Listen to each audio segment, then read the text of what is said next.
如果说一定要给大学宿舍里的数码产品找出个最有乐子的，我肯定投平板一票。你先别管它到底有什么用，有的人拿它蒸蒸日上，挂在床边当电子提醒牌；有的人拿它可以接轨电子竞技，模拟方向盘刷圈速，弹一首破防的小曲充当氛围组。在刚考完的假期里，总要做点什么的话，学习是不可能学习的，但手机、电脑肯定是要换的。如何让 vivo Pad 3在寝室鱼龙混杂的数码生态里占据一席之地？蓝厂的思路其实很清晰，那就是与其让用户自己花钱补全生态，不如我主动融入你本来的生态，适应更多的场景。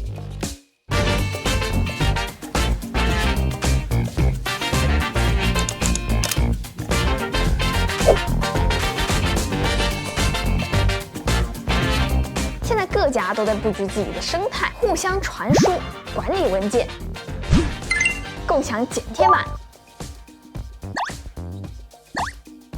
厂商甚至能让电脑和平板之间键鼠协同，不过大都局限在自家品牌的生态圈内，这些太基操了。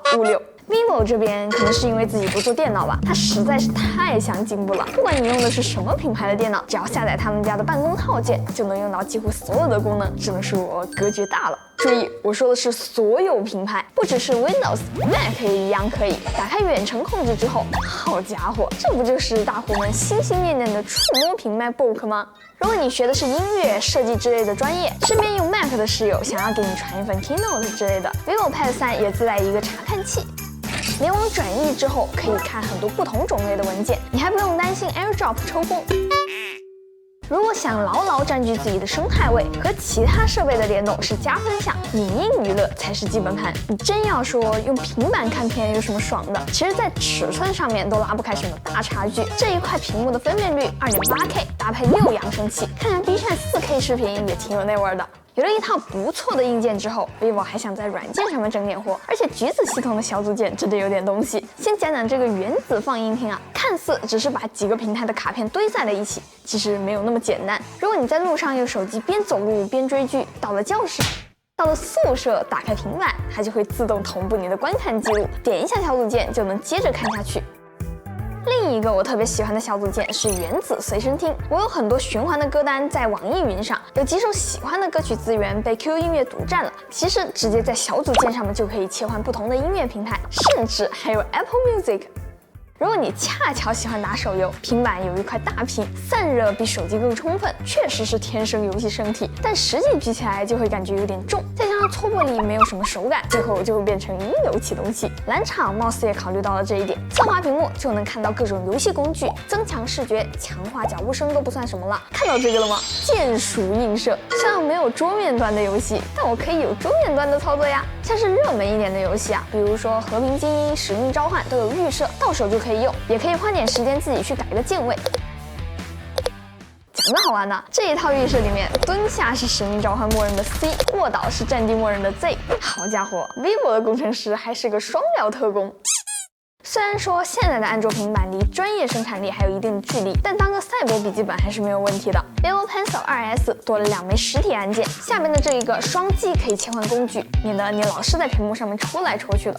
上面的这一个可以用来截屏，但是你想要来一次特种兵旅行，做攻略的时候，直接对着资料双击截图，然后拖拽到笔记里面。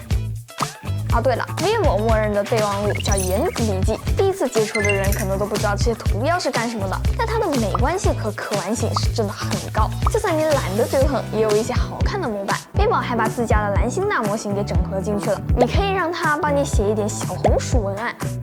或者是省流一长的内容。我觉得 AI 如果能够处理这些正确但没用的信息，让用户有更多的精力放在重要的事情上，这也算是一种生产力吧。给大家看一下啊，这个是我之前随便画的一个小车，然后我点击这个，然后再把这个圈起来，然后它就会帮我 AI 的去美化一下。你看它不是那种一眼就很 AI 很油腻的那种画，它是在你这个画的基础上去进行一些调整。但是你平时坚持写一些日记什么的，配上这种插图之类的，仪式感拉满了，好吧？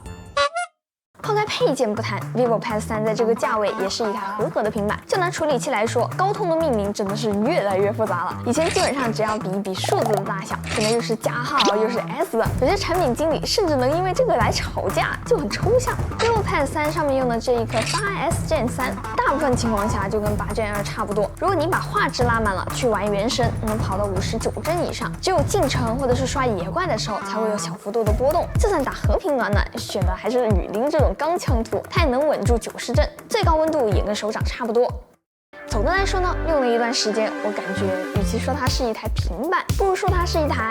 带屏幕的破壁机。为了打破不同硬件的生态壁垒、不同平台的资源壁垒，甚至是游戏的操作壁垒，它都有在努力。虽然做不到无缝体验，但蓝厂这一台平板给我一种无限进步的感觉。OK， 那么这期视频到这里就结束啦。如果这期视频对你有所帮助的话，记得给我点赞、3连关注哦，这对我来说非常重要。那我是千里，咱们下期再见吧，拜拜。